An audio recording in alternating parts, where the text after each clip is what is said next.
لقد كان لكم في رسول الله أسوة حسنة اعوذ باللہ من الشیطان الرجیم بسم اللہ الرحمن الرحیم اللہم صلی علی محمد وعلی آل محمد کما صلیت علی ابراہیم وعلی آل ابراہیم انکا حمید مجید اللہم بارک علی محمد وعلی آل محمد کما بارکت علی ابراہیم وعلی آل ابراہیم انکا حمید مجید اللہم رب اشرح لی صدری ویسر لی امری واحلل عقدۃ من لسانی یفقہوا قولی۔ عزیز ناظرین السلام علیکم۔ اللہ تعالیٰ آپ پر اپنی رحمتیں زیادہ کر دے اور آپ جو کچھ سنیں اسے دل میں اتار دے اور پھر عمل کرنے کی توفیق بھی عطا فرمائے۔ ہمارا اگلا باب ہے باب الایثار والمواسات، ایثار و قربانی اور ہمدردی اور غمخواری کرنے کا بیان۔ اب ایثار کیا ہوتا ہے؟ میرا خیال ہے میں آپ کو یہ بھی بتا دوں، جیسے میں نے آپ کو بخل اور شوخ بتایا ہے۔ علامہ ابن قیم کہتے ہیں کہ ایثار انفاق فی سبیل اللہ کا سب سے اونچا درجہ ہے، انفاق فی سبیل اللہ کا سب سے بلند مرتبہ ہے۔ ایثار جو ہے اس کا کیا مطلب ہے؟ اپنے نفس پر دوسروں کو ترجیح دے دینا، ٹھیک ہے؟ تو انفاق فی سبیل اللہ کے 3 درجے ہیں۔ پہلا درجہ ہے سخاوت کا۔ سخاوت سے کیا مراد ہوتی ہے؟ یہ سوچے بغیر کہ میرا مال کم ہو جائے گا، دوسروں پر خرچ کر دینا اللہ کی رضا حاصل کرنے کے لیے۔ سخاوت سے مراد ہے کہ یہ سوچے بغیر کہ میرا مال کم ہو جائے گا، اللہ کی رضا کے لیے دوسروں پر خرچ کر دینا۔ جود کہتے ہیں جتنا اپنے پاس مال ہے اتنا یا اس سے بھی زیادہ خرچ کر دینا۔ جیسے اللہ کے نبی کو میں نے آپ کو بتایا کہ اپنے پاس مال نہیں ہوتا تھا ادھار لے کے کر دیتے تھے، اپنے پاس مال نہیں ہوتا تھا وعدہ کر لیتے تھے، ٹھیک ہے نا؟ اسی لیے رسول اللہ صلی اللہ علیہ وسلم اجود الناس سے سب سے زیادہ سخاوت کرنے والے۔ تو پہلی قسم ہے سخاوت، انسان یہ سوچے بغیر کہ میرا مال کم ہو جائے گا، اللہ کی رضا کے لیے دوسروں پر خرچ کر دے۔ دوسری ہے جود۔ جود سے مراد ہے جتنا اپنے پاس مال ہے اتنا یا اس سے زیادہ خرچ کر دینا۔ اور ایثار کیا ہے؟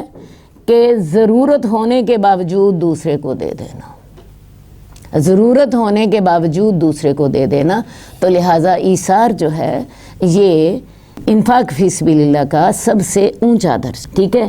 قال اللہ تبارک و تعالی ویؤثرون علی انفسہم ولو کان بہم خصاصہ، اور وہ لوگ ایثار کرتے ہیں اپنے نفسوں پر اور اگرچہ وہ خود ہی فاقے سے کیوں نہ ہوں۔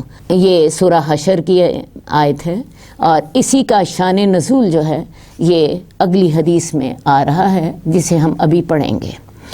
وقال اللہ تبارک و تعالی ویتمون الطعام علی حبہ مسکینا و یتیما و اسیرا، یہ سورہ دہر کی آیت ہے کہ وہ لوگ یعنی نیک لوگ جو ہیں وہ کھانا کھلاتے ہیں اللہ کی محبت پر مسکین کو، یتیم کو اور قیدی کو، ٹھیک ہے؟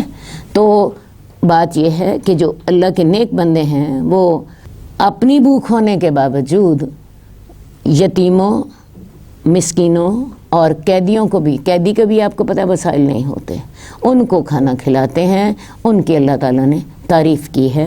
اب ہم حدیث دیکھ لیتے ہیں۔ حدیث نمبر 564، حضرت ابو ہریرہ سے روایت ہے کہ ایک آدمی رسول اللہ صلی اللہ علیہ وسلم کے پاس آیا اور کہا میں بھوک سے نڈال ہوں۔ ویسے میں آپ کو بتا دوں یہ آدمی خود حضرت ابو ہریرہ ہی تھے، ٹھیک ہے نا؟ انہوں نے اپنا نام یہاں پہ نہیں لیا لیکن دوسری حدیث سے میں پتہ چل جاتا ہے۔ حضرت ابو ہریرہ سے روایت ہے کہ ایک آدمی رسول اللہ صلی اللہ علیہ وسلم کے پاس آیا اور کہا میں بھوک سے نڈال ہوں، آپ نے اپنی بعض ازواج مطہرات کی طرف پیغام بھیجا؟ انہوں نے جواب دیا قسم ہے اس ذات کی جس نے آپ کو حق کے ساتھ بھیجا، میرے پاس پانی کے سوا کچھ نہیں۔ آپ نے دوسری بیوی کی طرف پیغام بھیجا، اس نے بھی ویسا ہی جواب دیا، حتیٰ کہ آپ نے سب کو پیغام بھیجا، سب نے یہی کہا اس ذات کی قسم جس نے آپ کو حق کے ساتھ بھیجا، ہمارے پاس سوائے پانی کے کچھ نہیں۔ ذرا یہاں پہ رک جائیے، ٹھہر جائیے، یہ اللہ کے رسول کی 9 بیویاں ہیں، آپ کے پاس مہمان آ جاتا ہے، آپ ایک بیوی کے پاس پیغام بھیجتے ہیں، دوسری کے پاس بھیجتے ہیں، تیسری کے پاس بھیجتے ہیں، ساریوں کے پاس بھیجتے ہیں، جواب کیا آتا ہے؟ اللہ کی قسم ہمارے پاس پانی کے علاوہ کچھ نہیں۔ ذرا سوچیں ہمارے پاس پانی کے علاوہ کیا کچھ ہوتا ہے۔ فریج بھرے ہوتے ہیں، ایک طرح کی نعمت نہیں ہوتی، 10 طرح کی نعمتیں ہوتی ہیں۔ پھر کچھ نعمتیں ایسی ہوتی ہیں جو ہماری تیار پڑی ہوتی ہیں، کچھ نعمتیں ایسی ہوتی ہیں جن کو ہم پکا کے تیار کر سکتے ہیں۔ ازواج مطہرات کے گھر میں کچھ بھی نہیں ہے، صرف پانی ہے، اور اس کے ساتھ ساتھ وہ اتنی شکر گزار ہیں اور اتنی صبر کرنے والی ہیں کہ اس بات پہ کوئی شکوہ شکایت نہیں ہے۔ ذرا سوچ لیجئے ان کا کردار کیا تھا اور ہمارا کردار کیا ہے، اور پھر ہم اس پر بھی ہمیں 100 تکلیفیں ہوتی ہیں، فلاں چیز گھر میں نہیں ہے اور فلاں چیز گھر میں نہیں ہے۔ اچھا جی، رسول اللہ صلی اللہ علیہ وسلم نے فرمایا آج کی رات کون کی مہمانی کرے گا؟ تو ایک انصاری آدمی نے کہا یا رسول اللہ میں کروں گا۔ پس وہ اسے اپنے ساتھ گھر لے گئے، اپنی بیوی سے کہا رسول اللہ صلی اللہ علیہ وسلم کے مہمان کی عزت کرنا۔ اور ایک روایت میں ہے اس نے اپنی بیوی سے کہا کیا تیرے پاس کوئی چیز ہے؟ اس نے کہا نہیں، صرف بچوں کی خوراک ہے۔ اس نے کہا ان بچوں کو کسی چیز کے ساتھ بہلا دو، اور جب وہ رات کا کھانا مانگے تو انہیں سلا دو۔ ٹھیک ہے جی، یہ شخص جنہوں نے وعدہ کیا کہ میں رسول اللہ صلی اللہ علیہ وسلم کے مہمان کو کھانا کھلاؤں گا، یہ حضرت ابو طلحہ تھے، اور ابو طلحہ اس مہمان کا وعدہ انہوں نے کر لیا کہ میں اس کی مہمان نوازی کروں گا۔ گھر گئے، بیوی سے پوچھا، بیوی کا نام ام سلیم ہے جو کہ انتہائی صابرہ خاتون ہیں، وہ کہنے لگی کہ گھر میں صرف بچوں کا کھانا ہے۔ تو ابو طلحہ جو ان بچوں کے باپ ہیں وہ کہنے لگے کہ ان بچوں کو بہلا دو، اور جب وہ رات کا کھانا مانگے تو انہیں سلا دو۔ ٹھیک ہے جی، وہ چنانچہ انہوں نے ایسا کیا، انہیں بھوکا ہی سلا دیا۔ ٹھیک ہے جی، اور جب ہمارا مہمان گھر میں داخل ہو تو چراغ بجھا دینا اور اس پر ظاہر کرنا کہ ہم بھی اس کے ساتھ کھانا کھا رہے ہیں۔ چنانچہ وہ سب کھانے کے لیے بیٹھ گئے اور مہمان نے کھانا کھایا اور دونوں نے رات بھوکے گزاری۔ بات سمجھ آئی ہے؟ ہوا کیا؟ اب وہ مہمان آ گیا، بچوں کو تو بھوکا سلا دیا ہے، کھانا صرف مہمان کے لیے تھا۔ اگر میاں بیوی بھی ساتھ کھاتے، آپ کو پتہ ہے اصول یہ ہوتا ہے کہ مہمان کے ساتھ میزبان بھی کھاتا ہے۔ آپ بھی کسی جگہ جائیں تو آپ یہی کہتے ہیں نا بھی آپ بھی تو کھائیں۔ تو اگر مہمان یہ دیکھے کہ میزبان نہیں کھا رہا تو اسے جھجک ہوتی ہے۔ تو انہوں نے اس جھجک کو ختم کرنے کے لیے اپنی بیوی سے کہا کہ تم چراغ درست کرنے کے بہانے چراغ بجھا دینا، ٹھیک ہے، تاکہ مہمان کو یہ نہ پتہ چلے کہ ہم کھانا نہیں کھا رہے۔ ٹھیک ہے جی، ام سلیم نے ایسا ہی کیا کہ چراغ درست کرنے کے بہانے چراغ بجھا دیا، اور شو انہوں نے یوں کیا کہ جیسے یہ کھانا کھا رہے ہیں، اندھیرے میں منہ چلا رہے تھے۔ ان کے منہ چلانے کی آواز آ رہی تھی تو اس سے مہمان یہ سمجھ رہا تھا کہ یہ کھانا کھا رہے ہیں، حالانکہ وہ صرف خالی منہ چلا رہے تھے۔ ٹھیک ہے جی، اور اندھیرے کی وجہ سے ان کا یہ منہ چلانا جو ہے وہ مہمان کی نظر سے چھپا رہا۔ ٹھیک ہے، اس منہ چلانے کا فائدہ یہ ہوا کہ مہمان نے بغیر کسی جھجک کے پیٹ بھر کے کھانا کھا لیا۔ چونکہ وہ رسول اللہ صلی اللہ علیہ وسلم کا مہمان تھا تو لہٰذا انہوں نے اس کو پیٹ بھر کر کھانا کھلا دیا۔ خود بچوں کو پہلے بھوکا سلا دیا تھا، میاں بیوی بھی دونوں بھوکے سوئے۔ جب صبح ہوئی تو وہ رسول اللہ صلی اللہ علیہ وسلم کے پاس حاضر ہوئے، ظاہر مسجد نبوی میں فجر کی نماز ادا کرنی تھی۔ تو رسول اللہ صلی اللہ علیہ وسلم نے فرمایا تم نے آج کی رات اپنے مہمان کے ساتھ جو سلوک کیا اللہ تعالیٰ اس پر بڑا خوش ہوا۔ اور پھر اللہ تعالیٰ نے یہ سورہ حشر کی یہ آیت اتاری، یہی آیت جو ہم نے اس باب کے شروع میں پڑھی تھی، وَيُؤْثِرُونَ عَلَىٰ أَنفُسِهِمْ وَلَوْ كَانَ بِهِمْ خَصَاصَةٌ۔ یہ انصاری لوگ جو ہیں یہ خود بھوکے بھی رہ کر دوسرے لوگوں پر اپنا مال خرچ کرتے ہیں۔ اور یہ جو آیت ہے اللہ تعالیٰ نے خاص حضرت ابو طلحہ اور ام سلیم کے حق میں اتاری۔ یہ اس آیت کا شان نزول ہے۔ تو یہ اس حدیث میں مہمان کی عزت اور ایثار کی ایک نادر مثال پیش کی گئی ہے جس کو اللہ نے بھی پسند فرمایا۔ جس معاشرے میں یہ جذبہ عام ہو جائے وہاں ایک دوسرے کی ہمدردی اور ایثار سے وہ معاشرہ جنت کی طرح کا بن جاتا ہے۔ کیا خیال ہے؟ کسی کو اس سے یہ ترغیب ملے گی کہ وہ کسی دوسرے اس کے مہمان نوازی کرنا یا اس کی ضرورت میں کام آنا، وہ اس طرح اس کی ضرورت میں کام آئے کہ اگر اسے اپنے نفس پر تنگی بھی برداشت کرنی پڑے، خود تنگ ہو لے، اگلے کا کام کر دے، خود بھوکا رہ لے، اگلے کو کھلا دے، کسی کو اس چیز کی ترغیب ملتی ہے۔ اگر آپ کے اندر یہ صفت پیدا ہو جائے تو میں آپ کو بتاؤں یہ دنیا جنت بن جائے، اسلامی معاشرہ حقیقتاً ایک اسلامی معاشرہ بن جائے۔ حدیث نمبر 565، حضرت ابو ہریرہ ہی سے روایت ہے کہ رسول اللہ صلی اللہ علیہ وسلم نے فرمایا 2 آدمیوں کا کھانا 3 آدمیوں کو اور 3 آدمیوں کا کھانا 4 آدمیوں کو کافی ہوتا ہے۔ اصل بات ہے جب انسان مل کے کھاتا ہے اللہ کھانے میں برکت ڈال دیتے ہیں، اور ویسے اس بات کا تجربہ بھی آپ کر لیجئے، انسان اکیلا بیٹھ کے کھا رہا ہوتا ہے، ہم عورتوں کو اس کا بہت تجربہ ہوتا ہے، ہم بچوں کو علیحدہ علیحدہ کھانا ڈال کے دیں تو وہی کھانا جو 3 بندوں کو کافی ہوتا ہے اگر آپ ایک ڈش میں ڈال دیں اور 4 اکٹھے بیٹھ جائیں 4 کو اکٹھا ہو جائے گا، ٹھیک ہے؟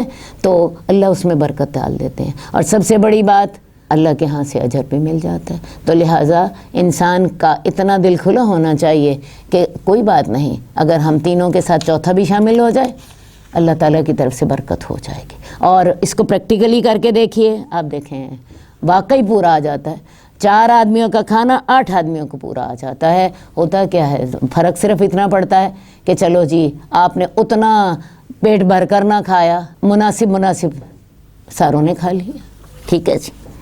حدیث نمبر 566، حضرت ابو سعید خدری سے روایت ہے کہ ایک وقت ہم سفر میں رسول اللہ صلی اللہ علیہ وسلم کے ساتھ تھے کہ ایک آدمی اپنی سواری پر آیا اور دائیں بائیں اپنی نظر گھمانے لگا، تو رسول اللہ صلی اللہ علیہ وسلم نے فرمایا جس کے پاس فالتو سواری ہو اس کو چاہیے کہ وہ اسے سواری دے دے، جس کے پاس سواری نہ ہو، جس کے پاس زائد توشہ ہو، توشے سے مراد خوراک یا اور سامان، کھانے پینے کا اور سامان، تو جس کے پاس زائد توشہ ہو تو اس کو دے دے، جس کے پاس توشہ نہ ہو۔ اسی طرح آپ نے مختلف قسم کے مالوں کا ذکر فرمایا، یہاں تک کہ ہم نے خیال کیا کہ ہم میں سے کسی شخص کا زائد از ضرورت چیز میں کوئی حق نہیں ہے، یعنی انسان کو چاہیے اپنی ضرورت پوری کر لے اپنے مال میں سے، اور اس کے پاس جو زائد مال ہے وہ ایسے شخص کو دے دے جس کو اس کی ضرورت ہے، جو محتاج ہے۔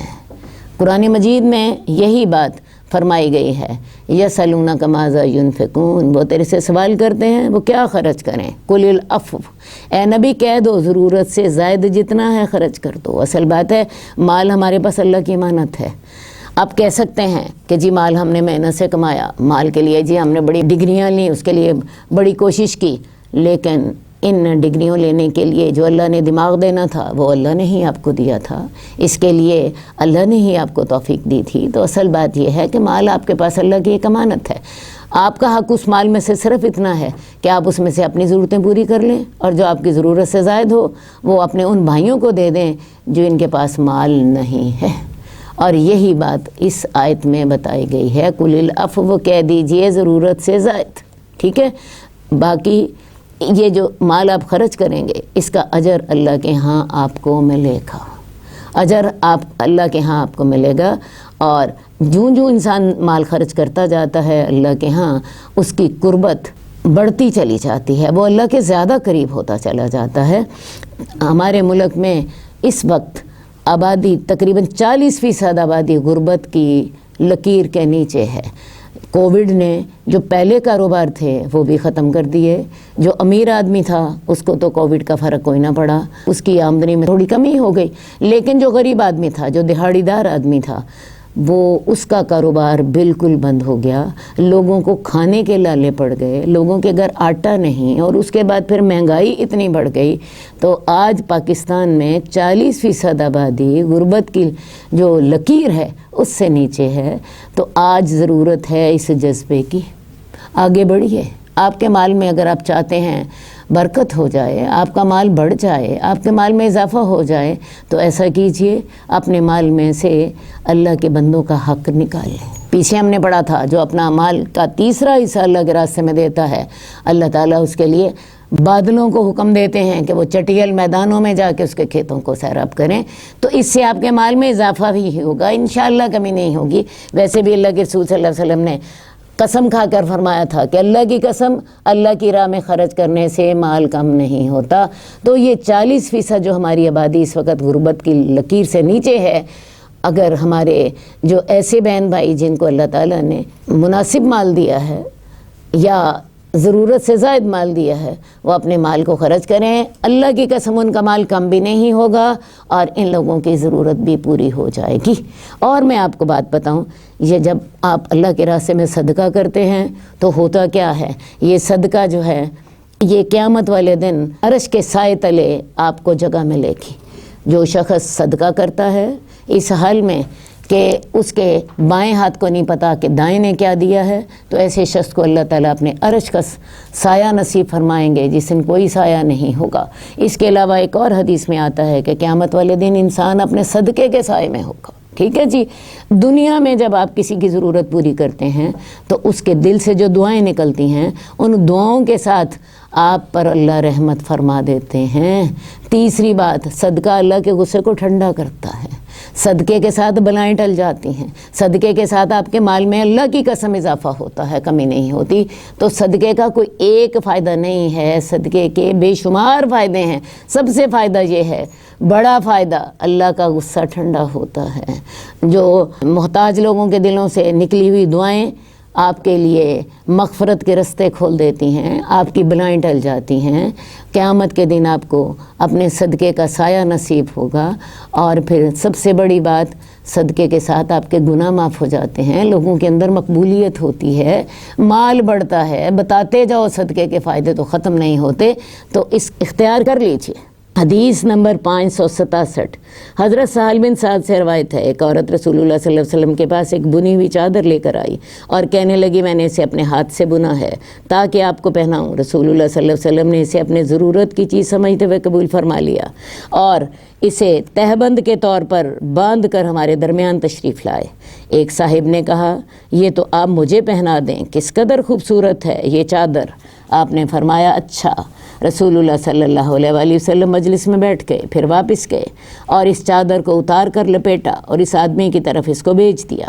لوگوں نے اسے کہا تو نے اچھا نہیں کیا، نبی صلی اللہ علیہ وسلم نے یہ چادر اپنی ضرورت سمجھ کر پہنی تھی، لیکن تو نے آپ سے یہ مانگ لی اور تجھے یہ بھی معلوم ہے کہ آپ کسی سائل کو واپس نہیں کرتے۔ تو اس نے کہا اللہ کی قسم میں نے یہ اپنے پہننے کے لیے نہیں مانگی، میں نے تو اس لیے مانگی ہے کہ تاکہ یہ بابرکت چادر میرا کفن بن جائے۔ حضرت سہل فرماتے ہیں یہی چادر ان کے کفن کے کام آئی۔ یہ حدیث میں آپ کو پہلے بتا چکی ہوں، دوبارہ بتانے سے میرا مقصد یہ ہے کہ میں نے آپ کو ایک اور مسئلے کی طرف آپ کی توجہ مبذول کرانی ہے۔ پہلا جو میں پہلے آپ کو بتا چکی ہوں، اس وقت میرا بتانے کا مقصد یہ تھا کہ رسول اللہ صلی اللہ علیہ وآلہ وسلم اپنی ضرورت کی چیز بھی اپنے جسم سے اتار کر بھی دے دیتے تھے۔ اب یہاں میں نے آپ کو یہ بتانا ہے کہ جو تبرک حاصل کرنا ہے اس کے مسائل کیا ہیں۔ صحابہ رسول اللہ صلی اللہ علیہ وآلہ وسلم کے وضو کے پانی سے، آپ کے جسم کے لگے ہوئے کپڑے سے، آپ کے پسینے سے، آپ کے بالوں سے تبرک حاصل کرتے تھے۔ حضرت ام سلیم جن کا ذکر میں پیچھے بھی کر رہی تھی، یہ ان کے گھر میں رسول اللہ صلی اللہ علیہ وسلم سوتے تھے، یہ ان کے لیے ایک چمڑے کی چادر بچھا دیتی، تو اس پر رسول اللہ صلی اللہ علیہ وسلم کے جو پسینے کے قطرے ہوتے ان کو یہ اکٹھے کر لیتی اور اکٹھے کر کے اپنی جو عطر والی شیشی ہوتی تھی اس میں ڈال لیتی تھی۔ آپ کے پسینے سے خوشبو آتی تھی، آپ کا پسینہ خوشبودار ہوتا تھا۔ اسی طرح حضرت ابو طلحہ نے رسول اللہ صلی اللہ علیہ وسلم نے جب حج میں اپنے بال کٹوائے، حج کرنے کے بعد رسول اللہ صلی اللہ علیہ وسلم نے ان کو اپنے بال دے دیے، انہوں نے وہ خود بھی لیے اور انہوں نے صحابہ میں بھی تقسیم کر دیے۔ تو بات یہ ہے کہ رسول اللہ صلی اللہ علیہ وسلم کے وضو کے پانی سے، رسول اللہ صلی اللہ علیہ وسلم کے پسینے سے، رسول اللہ صلی اللہ علیہ وسلم کے بالوں سے، آپ کے کپڑوں سے صحابہ تبرک حاصل کرتے تھے۔ اس سے معلوم ہوتا ہے کہ رسول اللہ صلی اللہ علیہ وسلم کے آثار سے تبرک حاصل کرنا جائز ہے، لیکن میں آپ پہ واضح کرنا چاہتی ہوں کہ آپ کے علاوہ صحابہ کرام نے کسی کے آثار سے تبرک حاصل نہیں کیا، نہ حضرت ابوبکر کے آثار سے، نہ حضرت عمر کے آثار سے، نہ حضرت علی کے آثار سے، نہ ہی کسی اور کے آثار سے۔ تو لہٰذا یہ تبرک صرف رسول اللہ صلی اللہ علیہ وسلم کے آثار سے حاصل کرنا جائز ہے۔ یہ بات ایک۔ نمبر 2، دیواروں، کھڑکیوں، دروازوں اور اینٹوں سے بھی تبرک حاصل نہیں کرنا۔ جیسے بعض اوقات لوگ کعبہ میں جا کے کعبہ کے دیواروں کے ساتھ اپنا جسم لگانے لگ جاتے ہیں، حالانکہ اللہ تعالیٰ نے کعبہ کے ساتھ لپٹنے کے لیے جگہ کون سی رکھی ہے؟ ملتزم کی۔ اور اگر آپ نے بوسہ دینا ہے تو اس کے لیے جگہ ہے حجر اسود کی، یا آپ نے چھونا ہے تو اس کے لیے جگہ ہے رکن یمانی کی، ٹھیک ہے؟ تو لہٰذا دروازوں، کھڑکیوں، دیواروں سے تبرک حاصل کرنا یہ بھی درست نہیں ہے۔ اسی طرح بہت سے لوگوں کو میں نے دیکھا کہ وہ مدینے کی مٹی کو خیر سے خاک شفا سمجھ لیتے ہیں۔ میں گئی وہاں پہ جو مسجد قباء میں گئی تو لوگ وہاں کی مٹی کو لے کے تو اپنے پاس سنبھال رہے تھے، اور وہ کہہ رہے تھے جی یہ جی خاک شفا ہے، اس مٹی سے شفا ہمیں ملتی ہے۔ یا بعض لوگ مدینے کی گلیوں میں جی ننگے پاؤں پھرتے ہیں، جی اللہ کے رسول صلی اللہ علیہ وسلم یہاں پہ پھیرے تھے تو ہم بھی یہاں پہ ننگے پاؤں پھرتے ہیں۔ میں آپ کو بتاؤں وہ طریقے جائز ہیں جو کہ صحابہ نے اختیار کیے، اور یہ جو من گھڑت طریقے ہیں ان کو اختیار نہ کیجئے۔ نہ کوئی خاک شفا ہے، نہ کسی دروازے اور کھڑکی سے تبرک حاصل کیا جا سکتا ہے، نہ کسی فرش سے تبرک حاصل کیا جا سکتا ہے، نہ کسی قبر سے تبرک حاصل کیا جا سکتا ہے۔ ہمارے ہاں تو لوگوں کی مت اتنی ماری ہوتی ہے کہ ایسا شخص جس کو ہم پاگل سمجھتے ہیں، جس کے منہ سے رالیں بہ رہی ہوتی ہیں، جس نے گلے میں منکے پہنے ہوتے ہیں اور اتنی لمبی قمیض اس نے نیچے تک پہنی ہوتی ہے، اور اس ایک قمیض نہیں پہنی ہوتی، وہی پہلی قمیض اس کی پھٹنے والی ہو جاتی ہے، اس کے اوپر نیا چوغا اس کو پہنا دیتے ہیں، 4 5 6 چوغے اس نے پہنے ہوتے ہیں، گلے میں منکے پہنے ہوتے ہیں، منہ سے رالیں بہ رہی ہوتی ہیں، اس کے منہ سے کو دیکھنے کو دل نہیں کرتا، گندگی کی وجہ سے بوئیں آ رہی ہوتی ہیں، اس شخص سے لوگ خیر سے جی برکتیں حاصل کر رہے ہوتے ہیں۔ ایسا ہی ہے یا نہیں ہے؟ تو میں آپ کو بتاؤں ایسا نہ کیجیے، ان چیزوں سے برکت حاصل کیجیے جن کو اللہ کے رسول صلی اللہ علیہ وآلہ وسلم کی سنت کے مطابق جن سے برکت حاصل کرنے کی اجازت دی گئی ہے۔ ایسے مجذوب لوگ جن کو اپنے سطر کے مقامات کو ڈانپنے کی بھی ہوش نہیں ہوتی، ان کو بھی خیر سے لوگ کہتے ہیں یہ بڑا پہنچا ہوا ہے، اور اس سے تبرک حاصل کیا جا رہا ہوتا ہے۔ تو اس موقع پر میں نے جو آپ کو حدیث بیان کرنی تھی، میں نے ان مسائل کے لیے یہ حدیث بیان کرنی تھی۔ اللہ تعالی ہمیں صحیح طریقے سے عمل کرنے کی توفیق عطا کریں۔ حدیث نمبر 568 حضرت ابو موسیٰ اشعری سے روایت ہے، رسول اللہ صلی اللہ علیہ وسلم نے فرمایا، اشعری حضرات جب جہاد کے سفر میں ان کا زاد راہ ختم ہو جاتا ہے یا ختم ہونے کے قریب ہوتا ہے، یا وہ اپنے شہر میں ہوتے ہیں اور ان کا کھانا کم پڑ جاتا ہے، تو ان کے پاس جو کچھ ہوتا ہے سب ایک کپڑے میں جمع کر لیتے ہیں اور اس کو برتنوں میں برابر طور پر آپس میں تقسیم کر لیتے ہیں۔ یہ اشعری قبیلہ جو تھا اس کا تعلق یمن سے تھا۔ یہ لوگ جو تھے یہ جب آتے تو رسول اللہ صلی اللہ علیہ وسلم سے بڑی محبت کرتے، رسول اللہ صلی اللہ علیہ وسلم بھی ان سے محبت کرتے، تو رسول اللہ صلی اللہ علیہ وسلم نے ان کی ایک خوبصورت روایت کا ذکر کیا ہے، وہ یہ کہ جب اشعری قبیلہ سفر کر رہا ہو، جہاد کا سفر ہو یا کوئی اور سفر ہے، یا یہ اپنے گھروں میں ہی ہوں، ان کا کھانا کم پڑ جائے تو یہ کرتے کیا ہیں، سارے لوگ مل جاتے ہیں، ایک دسترخوان بچھا لیتے ہیں، اس دسترخوان کے اوپر سب کو حکم ہوتا ہے اپنا اپنا کھانا لے آؤ۔ کسی کے پاس 1 پیالہ کھانا ہوا اور کسی کے پاس 4 پیالے کھانا ہوا، وہ سارے لوگ اس جگہ پہ اپنا کھانا اکٹھا کر لیتے ہیں۔ وہ اس قبیلے کے 100 لوگ ہیں یا اس قبیلے کے 200 لوگ ہیں یا 50 ہیں، جتنے بھی لوگ ہیں وہ سارے اپنا کھانا، کسی کا کم کسی کا زیادہ، سارے ایک جگہ پہ جمع کر لیتے ہیں، اور جمع کر کے سارے کو اکٹھا کر لیتے ہیں، اور اکٹھا کرنے کے بعد ہر بندے کو ایک جیسا کھانا لینے کی اجازت ہوتی ہے۔ جس کے پاس 4 پیالے تھے اور جس کے پاس 1 پیالہ تھا، اس سارے کھانے کو ملا دیا، اب وہ ساروں کے لیے ایوریج 2 پیالے ہو گیا۔ مثال کے طور پہ ہر بندے کو اب وہ 2 پیالے کھانا مل جاتا تھا۔ تو رسول اللہ صلی اللہ علیہ وسلم نے ان کی اس خوبصورت روایت کا ذکر کیا کہ جب وہ سفر میں ہوں یا وہ حضر میں ہوں، ان کا کھانا کم پڑ جائے تو وہ اپنا کھانا اکٹھا کر لیتے ہیں اور اس کو پھر مکس کر کے برابر تقسیم کر لیتے ہیں۔ تو رسول اللہ صلی اللہ علیہ وسلم نے ان کی اس جو روایت تھی اس کی بڑی تعریف کی، کیونکہ اس روایت کے ساتھ کیا ہوتا تھا، غریب جس کا کھانا تھوڑا ہے وہ اور امیر جس کا کھانا زیادہ ہے، یہ دونوں برابر ایک لیول پر آ جاتے تھے اور ایک دوسرے کی مدد کے امداد باہمی کے طریقے پر سارا قبیلہ اکٹھا کھا رہا ہوتا تھا، تو رسول اللہ صلی اللہ علیہ وسلم کو ان کا یہ انداز اور ان کی یہ روایت اتنی پسند آئی کہ آپ نے اس کا ذکر بھی فرمایا، اور ساتھ آپ نے یہ فرمایا کہ وہ مجھ سے ہیں، میں ان سے ہوں، فہم منی و انا منہم، وہ مجھ سے ہیں اور میں ان سے ہوں۔ تو لہٰذا اگر آپ کو بھی کبھی ایسے معاملات پیش آئیں، ایسا حالات پیش آئیں، تو اس طریقے سے فائدہ اٹھایا جا سکتا ہے۔ اور اس طریقے کی برکت کیا ہے کہ اللہ کے رسول فرماتے ہیں وہ میرے ہیں، میں ان کا۔ اللہ تعالی ہمیں توفیق عطا فرمائے یہ باتیں سننے کی، ان پر عمل کرنے کی۔ التنافس فی امور الآخرۃ والاستکثار مما یتبرک بہ، آخرت کے کاموں میں شوق و رغبت اور متبرک چیزوں کی زیادہ خواہش کرنے کا بیان، یعنی ایسے کاموں کا شوق کرنا چاہیے جس سے ہم آخرت کی نعمتیں زیادہ سے زیادہ حاصل کر سکیں۔ عام طور پر ہمارا ٹرینڈ یہ ہوتا ہے کہ ہمیں دنیا کی نعمتیں مل جائیں۔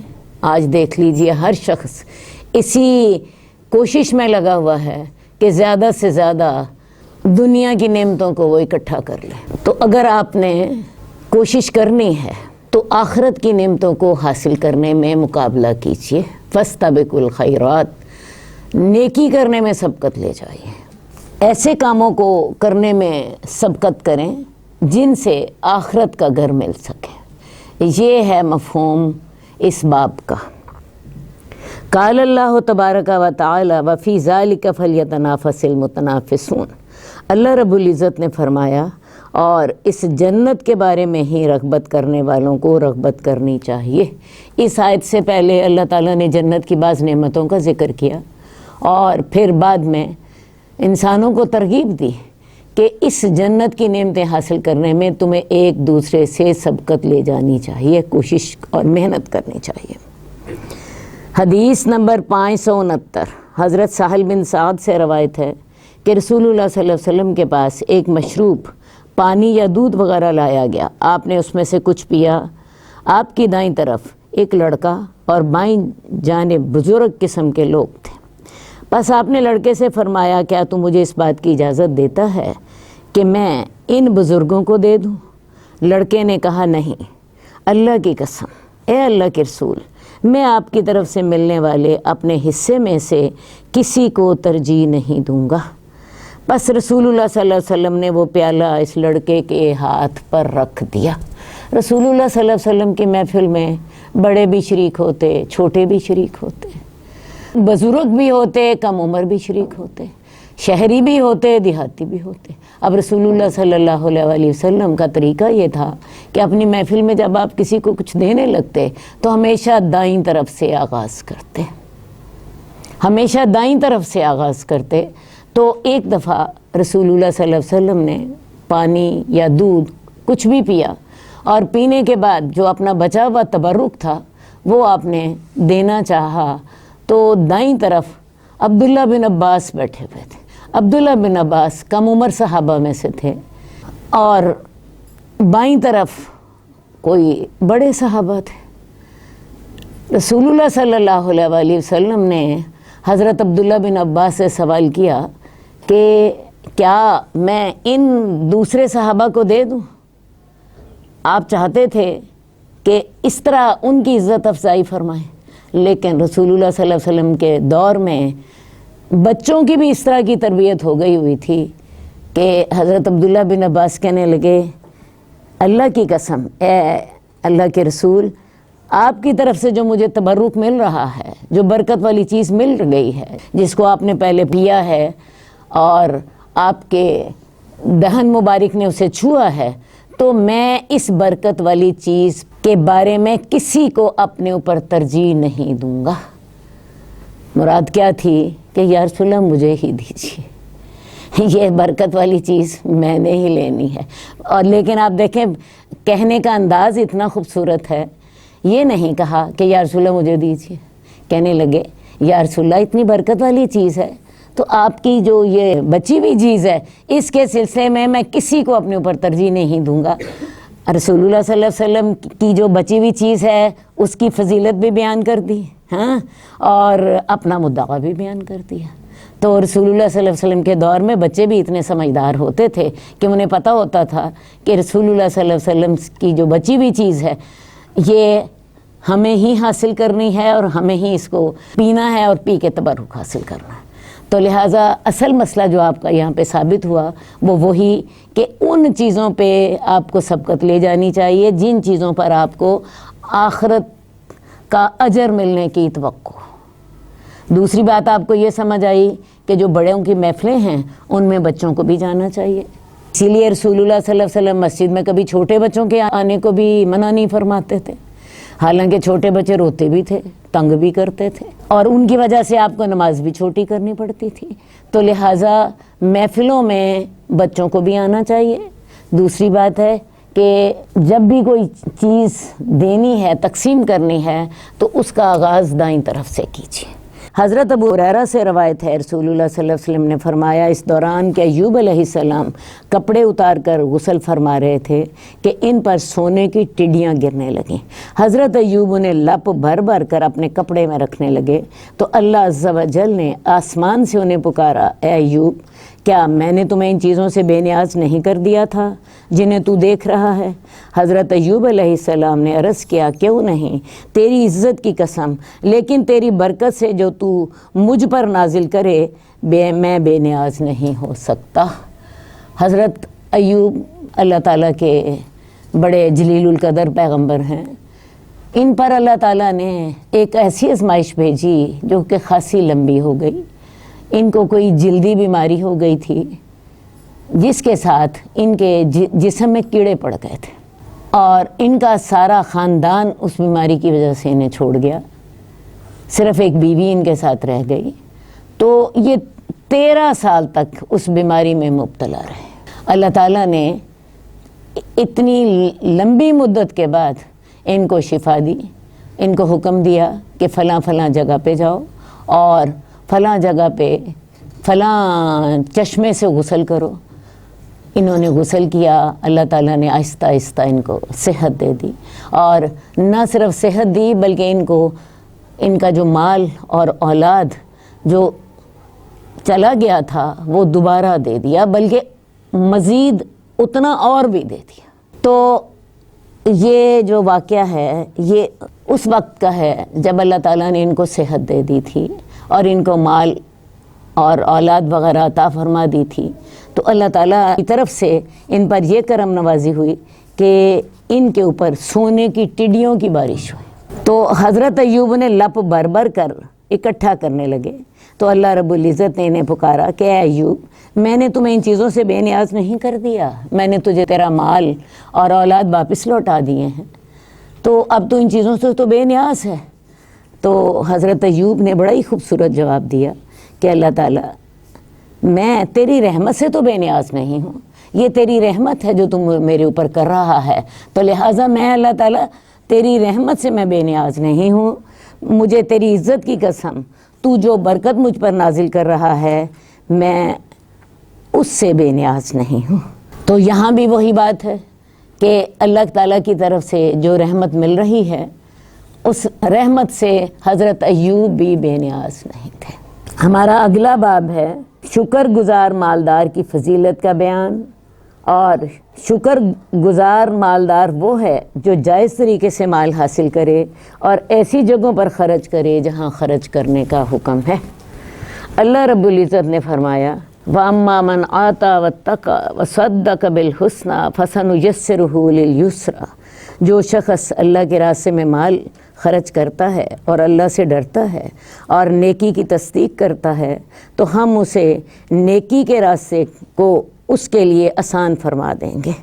وقال اللہ تعالی وَسَيُجَنَّبُهَا الْأَتْقَى الَّذِي يُؤْتِي مَالَهُ يَتَزَكَّى وَمَا لِأَحَدٍ عِندَهُ مِن نِعْمَةٍ تُجْزَى إِلَّا ابْتِغَاءَ وَجْهِ رَبِّهِ الْأَعْلَى وَلَسَوْفَ يَرْضَىٰ۔ اور اللہ رب العزت نے اسی صورت میں آگے چل کر فرمایا، اور عنقریب اس جہنم سے متقی آدمی بچے گا، وہ جو اپنا مال اس لیے دیتا ہے تاکہ وہ گناہوں سے پاک ہو جائے، اور کسی آدمی کا اس کے ذمے کوئی احسان نہیں ہوتا جس کا وہ بدلہ دے رہا ہو، مگر وہ یہ مال صرف اور صرف اللہ کی رضا کے لیے خرچ کرتا ہے اور عنقریب وہ راضی ہو جائے گا۔ یہ آیات سورہ لیل کی ہیں۔ پہلی آیات میں اللہ تعالیٰ نے یہ فرمایا کہ جو شخص اللہ کے راستے میں مال خرچ کرتا ہے اور اللہ سے کا ڈر دل میں رکھتا ہے، ہر نیکی کرنے کی کوشش کرتا ہے، تو اللہ تعالیٰ اسے نیکی کے راستے کی طرف رہنمائی فرما دیتے ہیں، اور دوزخ سے وہ شخص بچے گا جو اپنا مال اللہ کے راستے میں خرچ کرتا ہے، اور اس کے صدقہ دینے کا مقصد یہ ہوتا ہے کہ اللہ تعالیٰ اس کے گناہ معاف کر کے اس کو پاک کر دیں۔ اور وہ جو صدقہ دیتا ہے یا کسی پر مال خرچ کرتا ہے تو وہ صرف اور صرف اللہ کی رضا کے لیے کرتا ہے، وہ کسی کے احسان کا بدلہ نہیں دے رہا ہوتا، وہ کسی سے شکر گزاری نہیں چاہ رہا ہوتا، وہ صرف اور صرف اللہ کو راضی کرنے کے لیے صدقہ کرتا ہے۔ ہم لوگ عام طور پر جو مال خرچ کرتے ہیں، خاص طور پر حقوق العباد کے سلسلے میں، تو یہ عام طور پر ہم اس لیے کر رہے ہوتے ہیں، فلاں نے ہماری شادی پر اتنا دیا تھا تو ہم نے دینا ہے، فلاں نے میرے بیٹے کو پاس ہونے پر یہ انعام دیا تھا تو میں نے اس کے بیٹے پر پاس ہونے پر اس کی دعوت کرنی ہے، فلاں نے میرا کھانا کیا تھا تو میں نے اس کا کرنا ہے۔ تو یہ جو لین دین چلتا ہے، جب آپ صدقہ کر رہے ہو اللہ کی رضا کے لیے، اس میں یہ لین دین نہیں چلے گا، اس میں صرف ایک ہی بات ہوگی، اللہ کی رضا کے لیے مال خرچ کیا جائے، اگلے نے آپ کے ساتھ کیا تھا یا نہیں کیا تھا۔ یا بعض اوقات ہم مال اس لیے خرچ کر رہے ہوتے ہیں، فلاں میری خالہ ہے، فلاں میرا بھانجا ہے، فلاں میرا بیٹا ہے، میں اس پہ مال خرچ کر رہا ہوں۔ ارے بھئی، اگر اللہ کے راستے میں مال خرچ کرنا ہے تو صرف اور صرف اللہ کا حکم سمجھ کے کیجئے۔ اللہ نے حکم دیا ہے کہ اپنی خالہ کے ساتھ نیکی کرو، اللہ نے حکم دیا ہے کہ اپنے رشتہ داروں کے ساتھ صلہ رحمی کرو، اس میں کوئی لین دین یا رشتہ داری یا کچھ اور مفادات سامنے نہیں آنے چاہیے۔ بعض اوقات ہم اپنے نوکروں پہ اس لیے مال خرچ کر رہے ہوتے ہیں کہ یہ ہمارا کام اچھا کریں۔ اکثر آپ نے سنا ہوگا کہ لوگ کہتے ہیں کہ دیکھو جی، میں نے اسے پچھلے مہینے تنخواہ بھی دی تھی، اس کے ساتھ 6,000 روپے زکوٰۃ کے بھی دیے تھے، کام ذرا اچھا کرتی ہی نہیں ہے۔ ارے بھی، اگر آپ نے اس کو 6,000 روپے زکوٰۃ کے اس لیے دیے تھے کہ وہ آپ کا کام اچھا کرے، تو آپ نے تو کام اچھا کرنے کے لیے دیے تھے، آپ نے اللہ کی رضا کے لیے تو دیے ہی نہیں تھے۔ تو ان باتوں کو سمجھ لیجئے، جب کسی پہ مال خرچ کرنا ہے تو اس میں صرف ایک مقصد ہونا چاہیے، اور وہ مقصد کون سا ہے؟ اللہ کی رضا کی تلاش۔ جب اس نیت سے آپ مال خرچ کرتے ہیں تو پھر فَلَسَوْفَ يَرْضَىٰ، تو جلد ہی وہ راضی ہو جائے گا۔ جب اللہ کی رضا کے لیے آپ مال خرچ کرتے ہیں تو اللہ راضی ہو جاتے ہیں، اور جب اللہ راضی ہو جاتے ہیں تو میں آپ کو بتاؤں، پھر وہ بندے کو بھی اتنا اجر دیتے ہیں کہ بندہ بھی راضی ہو جاتا ہے۔ اس لیے وَلَسَوْفَ يَرْضَىٰ میں علماء کا کہنا ہے، اس سے دو معنی مراد ہیں کہ عن قریب اللہ راضی ہو جائیں گے، یا عن قریب وہ بندہ راضی ہو جائے گا۔ جب اللہ راضی ہو جائیں گے تو اس کو اتنا اجر دیں گے کہ بندہ بھی راضی ہو جائے گا۔ تو یہ اللہ تعالیٰ کی راستے میں مال خرچ کرنے کی نیت اور اس کا طریقہ کار بتایا گیا ہے ان آیات میں، ٹھیک ہے۔ اور اگر دل میں خیال آ گیا کہ ہم کسی کے اوپر روب ڈالنے کے لیے، یا کسی کو اس لیے کہ وہ ہمارے کام آئے، یا ہم اس سے شکر گزاری چاہتے ہوں، ہم یہ چاہتے ہوں وہ ہمارا احسان مند ہو، یا ہم لین دین چاہتے ہوں، تو میں آپ کو بتاؤں، پھر آپ نے جس کام کے لیے مال خرچ کیا وہ کام تو ہو گیا، لیکن اللہ کی رضا تو اس سے حاصل نہ ہو گئی۔ یہ ویسے اصل یہ مسائل نیت کے ہیں، لیکن چونکہ یہاں پہ مالدار کی فضیلت کا بیان جو کہ مال خرچ کرتا ہے، تو لہٰذا اس آیت میں آپ کو اس کے لیے صحیح نیت اختیار کرنا اور اس کے لیے صحیح طریقہ کار اختیار کرنے کا بھی تفصیل سے بتا دیا گیا۔ وقال اللہ تعالیٰ ان تبدوا الصدقات فنعما ہی، اگر تم صدقوں کو ظاہر کرو تو بڑی اچھی بات ہے، وَإِن تُخْفُوهَا وَتُؤْتُوهَا الْفُقَرَاءَ فَهُوَ خَيْرٌ لَكُمْ، اور اگر تم صدقات کو چھپاؤ اور فقیروں کو دو تو وہ تمہارے لیے بہتر ہے۔ وَيُكَفِّرْ عَنْكُمْ سَيِّئَاتِكُمْ، اور وہ دور کر دے گا تم سے تمہاری برائیاں، اور اللہ تعالیٰ جو تم عمل کر رہے ہو خبردار ہے۔ تو اصل بات ہے صدقات کو ظاہر بھی کیا جا سکتا ہے، صدقات کو چھپایا بھی جا سکتا ہے۔ جو فرض صدقات ہیں ان کو ظاہر کر دیا جائے، اور جو آپ کے نفلی صدقات ہیں ان کو چھپا لیا جائے۔ باقی بعض اوقات نفلی صدقات کو بھی ظاہر کرنے کی ضرورت ہوتی ہے، مثلا آپ کسی کو ترغیب دینا چاہتے ہو، مثلا یہ غزہ فنڈ آج کل ہم اکٹھا کر رہے ہیں، ہم کسی کو موٹیویشن کے لیے کہہ سکتے ہیں کہ جی میں نے بھی اس میں 1 لاکھ روپیہ دیا ہے، آپ بھی ذرا تھوڑا سا ہاتھ ڈالیں بیچ میں سے، ٹھیک ہے؟ تو ایسی صورت میں آپ اس کو ظاہر کر سکتے ہیں، لیکن اگر آپ اس کو چھپا کے رکھیں تو اس کا فائدہ زیادہ ہوتا ہے، اس لحاظ سے کہ شیطان پھر اس میں نقب لگانے کا نہیں سوچ سکتا، ورنہ شیطان بہت دفعہ دل میں ریا کا خیال ڈال کے ہمارے اس صدقے کو برباد کر دیتا ہے۔ اللہ تعالیٰ اس صدقے کے نتیجے میں تمہارے گناہ معاف کر دے گا، اور اللہ جو تم عمل کر رہے ہو خبردار ہے۔ اور اللہ رب العزت نے فرمایا لن تنالوا البر حتی تنفقوا مما تحبون، تم ہرگز نیکی کو نہیں پہنچو گے جہاں تک کہ تم خرچ کرو اس میں سے جو تم پسند کرتے ہو۔ وما تنفقوا من شیء فإن اللہ بہ علیم، اور جو بھی تم خرچ کرو گے کچھ بھی تو اللہ اس کو جانتا ہے۔ یہ آیات 4 سپارے کی ہیں سورہ آل عمران کی، انہی کے ساتھ 4 سپارے کا آغاز ہو رہا ہے کہ تم جب اللہ کے راستے میں ایسا مال خرچ کرتے ہو جو تمہیں سب سے زیادہ پسند ہے تو یہ تمہارے ایمان کا ایک معیار ہے۔ تم تب تک نیکی کو نہیں پہنچ سکتے جب تک کہ تم اپنی پسندیدہ چیز خرچ نہیں کرتے۔ تو یہ ایک معیار ہے ہمارے لیے کہ ہم اللہ کے لیے کیا اپنی پسندیدہ چیز کی قربانی دے سکتے ہیں، صحیح ہے؟ اور اگر تو دے سکتے ہیں تو اس کا مطلب ہے کہ الحمدللہ ایمان موجود ہے، اور اگر نہیں دے سکتے تو پھر ہمیں سوچنا چاہیے، ٹھیک ہے؟ ویسے یہ آیت جب نازل ہوئی تو ابو طلحہ رضی اللہ تعالیٰ عنہ رسول اللہ صلی اللہ علیہ وسلم کے پاس آئے، کہنے لگے یا رسول اللہ بیروہا کا باغ مجھے سب سے زیادہ پسند ہے۔ یہ باغ مسجد نبوی کے سامنے تھا، اس میں بہت سے کھجوروں کے درخت تھے، اس میں میٹھے پانی کنواں بھی تھا، رسول اللہ صلی اللہ علیہ وسلم اس باغ میں جاتے، اس کی کھجوریں کھاتے، اس کا پانی پیتے۔ تو ابو طلحہ رضی اللہ تعالیٰ عنہ آپ کے پاس آئے اور کہنے لگے یا رسول اللہ اسے میں آخرت کے لیے وقف کرتا ہوں، اللہ آپ کو دیتا ہوں، آپ جیسے چاہیں اسے استعمال میں لائیں۔ تو رسول اللہ صلی اللہ علیہ وسلم نے پھر ان کو حکم دیا تھا اسے اپنے چچا زاد مائیوں میں جو کہ مستحق تھے، غریب تھے، ان میں تقسیم کر دو۔ تو یہ آیات آپ کو انفاق فی سبیل اللہ کی ترغیب دے رہی ہیں۔ حدیث نمبر 573 حضرت ابو ہریرہ سے روایت ہے کہ فقراء مہاجرین رسول اللہ صلی اللہ علیہ وسلم کی خدمت میں حاضر ہوئے، عرض کیا کہ دولت مند لوگ بلند درجے اور ہمیشہ رہنے والی نعمتیں لے گئے۔ آپ نے پوچھا وہ کیسے؟ انہوں نے عرض کیا یا رسول اللہ وہ نماز پڑھتے ہیں جیسے ہم نماز پڑھتے ہیں، وہ روزے رکھتے ہیں جیسے ہم رکھتے ہیں، اور وہ صدقہ کرتے ہیں لیکن ہم صدقہ نہیں کر سکتے، وہ غلام آزاد کرتے ہیں ہم غلام نہیں آزاد کر سکتے۔ پس رسول اللہ صلی اللہ علیہ وسلم نے فرمایا کیا میں تمہیں ایسی چیز نہ بتاؤں جس کے ذریعے سے تم اپنے سے آگے بڑھنے والوں کو پالو گے اور اپنے بعد والوں سے تم بڑھ جاؤ گے، اور تم سے کوئی زیادہ فضیلت والا نہ ہوگا مگر وہی جو تمہارے جیسا یہ عمل کرے۔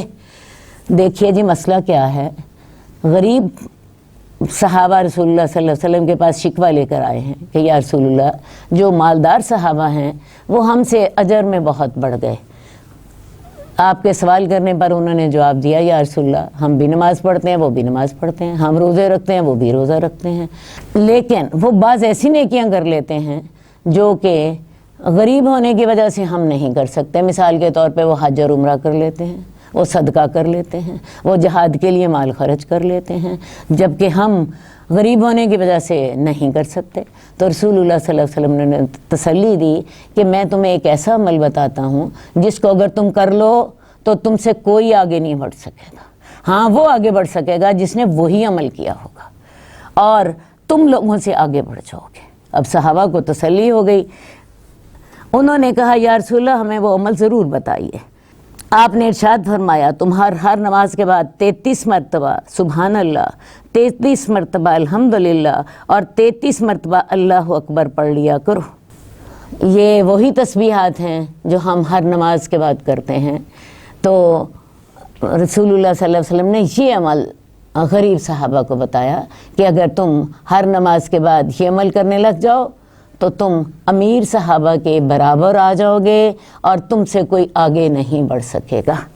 لیکن دولت مند صحابہ کو بھی رسول اللہ صلی اللہ علیہ وسلم کا یہ فرمان پہنچ گیا تو وہ بھی اس پر عمل کرنے لگ پڑے۔ اب غریب مہاجرین دوبارہ رسول اللہ صلی اللہ علیہ وسلم کی خدمت میں حاضر ہوئے اور عرض کیا، یا رسول اللہ، ہمارے اس فعل کا ہمارے دولت مند بھائیوں کو بھی پتہ چل گیا ہے اور انہوں نے بھی اس عمل کو اپنا لیا ہے۔ رسول اللہ صلی اللہ علیہ وسلم نے یہی کہا تھا نا کہ تم سے کوئی آگے نہیں بڑھ سکے گا، ہاں وہ آگے بڑھ جائے گا جو یہی عمل کر لے۔ اب جو امیر صحابہ ہیں انہوں نے صدقہ کرنے، حج اور عمرہ کرنے، جہاد میں مال خرچ کرنے کے ساتھ ساتھ یہ والا عمل بھی کرنا شروع کر دیا۔ اب غریب صحابہ پھر رسول اللہ صلی اللہ علیہ وسلم کے پاس پہنچ گئے کہ یا رسول اللہ، اب وہ پھر ہم سے آگے بڑھ گئے، انہوں نے یہی عمل شروع کر دیا جو آپ نے ہمیں بتایا تھا۔ تو پھر آپ نے فرمایا یہ اللہ کا فضل ہے، وہ جسے چاہے وہ عطا کرتا ہے۔ لہٰذا اس حدیث سے آپ کو سب سے پہلی بات کیا پتہ چلی کہ اگر 33 دفعہ آپ سبحان اللہ، 33 دفعہ اللہ اکبر، 33 دفعہ الحمدللہ کہہ دیں تو اس کے ساتھ آپ مالدار صحابہ نے جو مال کے ساتھ اجر حاصل کیا ہے، غریب صحابہ اس کو اپنے ان تسبیحات کے ذریعے وہ اجر حاصل کر سکتے ہیں۔ اصل بات ہے اللہ تعالیٰ نے دین صرف مالدار لوگوں کے لیے نہیں رکھا۔ دیکھ لیجئے نماز ہر بندہ پڑھ سکتا ہے، نماز ہر بندہ پڑھ سکتا ہے، روزہ ہر بندہ رکھ سکتا ہے، ٹھیک ہے؟ تو اگر کوئی صدقہ کرتا ہے تو یہ والی تسبیحات غریب لوگ پڑھ لیں، انشاءاللہ تعالیٰ انہیں بھی اتنا ہی ثواب ملے گا۔ ایک اور میں آپ کو تسبیح بتا دیتی ہوں، لا الہ الا اللہ وحدہ لا شریک لہ لہ الملک و لہ الحمد وہو علی کل شیء قدیر۔ یہ تسبیح اگر آپ کر لیں 10 دفعہ تو ایک غلام آزاد کرنے کا ثواب ملتا ہے، اور اگر کوئی شخص اس کو 100 دفعہ کر لے اس ذکر کو تو اسے 10 غلام آزاد کرنے کا ثواب ملتا ہے جو رسول اللہ صلی اللہ علیہ وسلم کے خاندان یعنی بنی اسماعیل میں سے ہوں، ٹھیک ہے جی؟